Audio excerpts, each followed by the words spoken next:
дар аксари бахшҳо кор пешниҳод карда мешавад ва шурӯъ карда аз соли 2023 4700 рубл мешавад, чунки боз додар дорӣ.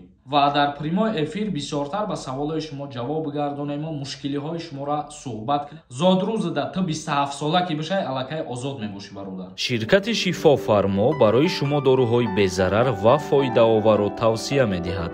Миноксидил барои зиёд кардани риш ва мӯи сар, эпимедиумная паста барои зиёд кардани қувваи мард, инчунин дорӯҳо барои сангу намаки гурдаро нест кардан ва дорӯҳо барои фарбеҳ ё хароб кардан ва инчунин дорӯҳо барои нест кардани простатит. ҳатман аз номи канали мо муроҷиат кунед, тахфиф карда мешавад. рақамҳо дар рӯи экран. ассалому алайкум ба ҳама тамошобинони барномаҳои Сорбон Сафаров. умедвор ҳастам ки тансиҳат ва хонаобод мебошед. Тамошобинони азиз, ҳатман дар видео лайк мондана фаромӯш накунед. ахбороти нав баҳри шумо. барои муҳоҷирони меҳнатӣ сомонаи интернетӣ барои ҷустуҷӯи кор дар Москав роҳандозӣ карда шуд. яъне ки муҳоҷирони корӣ аз инҷа пас метавонанд ки барои дарёфт кардани кор дар шаҳри Москва аз сомонаҳои интернетӣ истифода кунанд. сомонаи нав барои шуғл ба шаҳрвандони хориҷӣ дар режими онлайнӣ аз корфармоёни боэътимод дар аксари бахшҳо кор пешниҳод карда мешавад. сомонаи интернетӣ бо шакли содда ва фаҳмо сохта шудааст ва барои корбарон бо чанд забон аз ҷумла забони тоҷикӣ таҳия карда шудааст. хизматрасониҳо инчунин мусоҳиба бо корфарморо низ дар бар мегиранд, яъне ки бо тариқи онлайнӣ ҳар як шаҳрванди хориҷӣ метавонад ки кор ҷустуҷӯ кунад ва бо тариқи онлайнӣ бо корфармоён суҳбат кунанд. агар ки ба кор қабул карданд, баъдан метавонанд ки рафта кору фаъолияти худшона идома бидиҳанд. айни ҳол Федератсияи Россия тасмим гирифтагӣ аст ки дар тамоми шаҳрҳои Россия чунин шабакаҳои интернетӣ кушода ба истифода тиҳанд, ки муҳоҷироне ки вориди Россия мешаванд бо тариқи интернет кори худшона ҷустуҷӯ кунанд ва дарёфт кунанд ва метавонанд ки ҳатто пеш аз ба Россия сафар карданатон аз ҳамин шабакаҳои интернетӣ истифода барен, кори худтона биёвену ва баъдан сафар карда бирен ба Россия. як ахбороти дигар, чихеле ки мо чанд қа пеш видео кардем ва гуфтем ки баъд аз соли нав дар Федератсияи Россия нархи патент дар шаҳри Москва қимат мешавад ва боз дар инҷа гуфтан мумкин аст. болоравии нархи патент боз дар як минтақаи дигари Русия бар асоси қарори мақомоти маҳаллӣ арзиши дарёфти муҷовиза кор барои муҳоҷирони корӣ дар Башқаристон дар соли 2023 афзоиш хоҳад ёфт. дар ҷое ки мо зикр кардем, айни ҳол нархи патент 4400 рубла дар бар мегирад ва шурӯъ карда аз соли 2023 4700 рубл мешавад.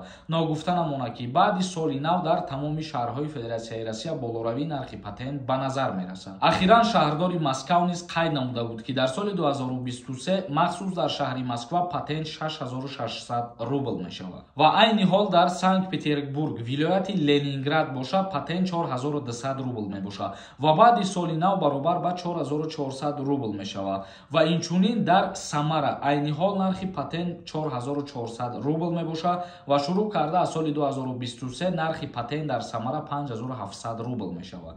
ин буд якчанд нархномаҳои патент ки ба шумо пешниҳод кардем ва агар ягон ахборотҳои нав ки дастрас намудем, ҳатман пешниҳоди шумо мекунем. шумо дастгирӣ кунед тамом. тамошобинони азиз, дар ҳаминҷа як чиза ба ҳаматон тавсия метиҳем, як дастгирӣ кунед, бениҳоят миннатдор мешавам. чихеле ки медонед дар канали ма конкурс рафтесай. 4 рӯз шид ки мо билет фурӯхтесем, қариб 50% билетҳоро аллакай фурӯхтем. агар ҳамихе дастгирӣ кунед, мо рӯзҳои наздик финала аниқ мекунем. ҳамагӣ 46 дона приз дора конкурси мо. касое ки мехоҳанд билет бихаранд, ин ҳами картаи Сбербанкда сумтона партоен. ин карта ба номи Мунис Хуршедович мебошад. ногуфта намона шоҳҷоизаи конкурси мо конвертҳои 100 000 рубла ва 5 та 50 000 рубла мебошад. инчунин iPhone 12 Pro ва iPhone 13 Pro Max. ба аксия агар билет бихарен ба 1000 рубл 10 дона билетон метиҳем. соҳиби iPhone-ҳо ҳамон одамое мешаванд ки аз ҳамада бисёр билет мехаранд. ба ҳамин хотир ба нархи арзон билет бихарен, мумкин ба 10-15 000 рубл шумо соҳиби iPhone бошед. чектон наметавонед ки дар ин ҳамин рақамҳои WhatsApp қатъи номтон роӣ кунед. дар ҳолате ки чек чектона равон карден, интизор бошен, ҷавоб мегардонанд, билети шуморо рӯй мекунанд. Ҳаматонда муваффақият. Акнун мегзарем ба қисми хондани комментарияҳо. Рӯзиев нависонда: як савол дорум ака. Отаву очам ҷудо шудагиянд. Ман ба фамилияи очам хонаи мо ҷидоҳай. Додар дорум, талабаи мактабай. Ман метавонам хидмат калони хона кунам барои хизмат набурдан. Дар ҳолате ки модарите кору фаъолият кунад, ту сардори оила шида наметавонӣ, чунки боз додар дорӣ. Ғафуров нависонда: зинда бошӣ бачаҷон. Хабаротам мешунавам, хирсан мешавам. Аллоҳ нигаҳбонат Сорбонҷон. Ҳазор раҳмати калон. Худованд ҳамаи мо шуморо ҳифз кунад. Раҳмати калон. Миннатдорум. Шуҳрат нависонда: ассалому алайкум акай Сорбон, саломат бошӣ. Ба саволи ман пурра ҷавоб дед. Касоне ки через суд штраф шудагиянд, административни видварения ҳастанд, въезди ҳамино авф мешаванд. Ду боре ки ҳами соли гузашта барои муҳоҷирон авф кардан, амнистия эълон кардан ва дар ҳамун қонуни авф қайд намуданд ки касое ки через суд видварения шудагиянд, амнистия ба ӯ касо тааллуқ надорад. Ва агар дар оянда боз амнистия бишава, дар ҳамун пунктош қайд мекунанд ки ба киҳо тааллуқ дорад. Ин чиза пешаки ҳеҷ каси чӣ гуфта наметавонад. Ва ама дар ҳамин ҷо як чизи дигара қайд карданем ки дина ма дар видеои худам гуфтам, шумо розӣ ҳастем ки ман прямой эфир кунам дар YouTube канали худам ва дар прямой эфир бисёртар ба саволҳои шумо ҷавоб гардонем, мушкилиҳои шуморо суҳбат кунем, роҳи ҳалша биёбем. Қариб ки 80-90% одамо розигии худшона доданд дар комментария ва худо розӣ боша, аз ҳафтаи оянда кӯшиш мекунем ки вақти соати муайян, як рӯз пас ё ки ду рӯз пас ҷудо кунем, 1 соат ё ним соат прямой эфир кунем, суҳбат кунем ҳама каса. Гулов нависонда: ассалому алайкум акай Сорбон созен, хубен, як савол дорум. Бародарам 18 надромадай, Москва овардемша, шаҳри Перм. Гости омадак, дар 27-ум 18 медроя. Бояд граница брава ё патента падават куна, қабулуш мекунанд? Машааллоҳ. Дар ҳолате ки агар гости мигратсиони карта дошта боша, ба ӯ мигратсиони карта патент гирифтан мумкин нест, намешава. Барои гирифтани патент мигратсиони картаи работа лозимай. Як бор граница бигзара, аз сари нав мигратсиони картаи работа бигирад. Али нависонда: ассалому алайкум акай Сорбон созен, саломатиё хубай. Худованди меҳрубон ҳамеша ба касбу коратон баракат диҳад. Ака шахсоне ки соли таваллуди 1996 аст, соли 2023 ба хизмати ҳарбӣ даъват карда мешаванд. Ака шахсоне ки 1996 моҳи май таваллуд шуданд, яъне ки дар соли 2023 худат ҳисоб кӣ зодрӯзада ту 27 сола ки бишай, аллакай озод мебошӣ бародар. Топ нависондай: ака загран алиш кардан дар кор, дар посольство мекунанд ва военни билет мепурсанд, ҷавоб медодем. То 26 январ срок доро, раҳмат пешаки 4 бор нависум, ҷавоб надодӣ. Баъзе ҳолатҳое ҳастае ки иваз намекунанд, вале баъзе ҳолатҳое ҳастае ки иваз мекунанд, яъне ки загранпаспорти нав.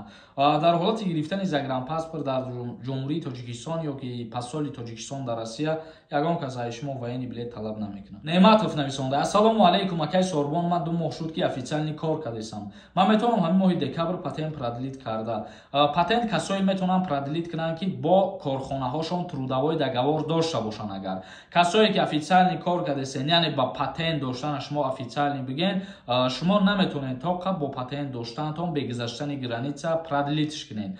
Касое ки патент дорен ва трудовой договор дорен, бе гузаштани граница продлит карда мешава патента. Мамараҷабов нависонда: ассалому алайкум ака, агар 2 фарзанд дошта бошӣ, хизмат мебаранд ё ки не? Касое ки соҳиби 2 фарзанд мебошанд, аз хизмат озод мебошанд. Саидзода нависонда: салом ака, дар бораи хизмат дар Тоҷикистон кай тамом мешава гап занед. Фикр мекунам ки ҳар рӯз дар барномаҳо ма ҳамин чиза қайд мекунам. Хоҳиш мекунам оиди ин масъалаҳо савол натиҳен. Охирон бор ҷавобтон метиҳам. Оиди тамом шудани даъваткунӣ ба хизмати ҳарбӣ дар Ҷумҳурии Тоҷикистон рӯзи 27 фармон мебирояд ва ба анҷом мерасад. Исмоилхон нависонда: ассалому алайкум, саломатиён нағз, як писарро ба хизмати ҳарбӣ гирифтан мумкин? Касое ки яка писар мебошанд дар Ҷумҳурии Тоҷикистон аз даъваткунӣ ба хизмати ҳарбӣ озод мебошанд. Просто вақте ки агар як писар бошен, шумо рафта хитон ба военкомати ноҳиятон муроҷиат кунед. Аз ҷамоате ки шумо зиндагӣ мекунед, справка бигирен, ба военкомат пешниҳод кунед, дар қайд мемонанд ва дига ба номтон повистка равон намекунанд. Тамошобинони азиз, ба ҳамин барномаи имрӯзара ҷамъбаст мекунем. То барномаҳои дигар, худованд ҳамаи мо шуморо нигаҳбон.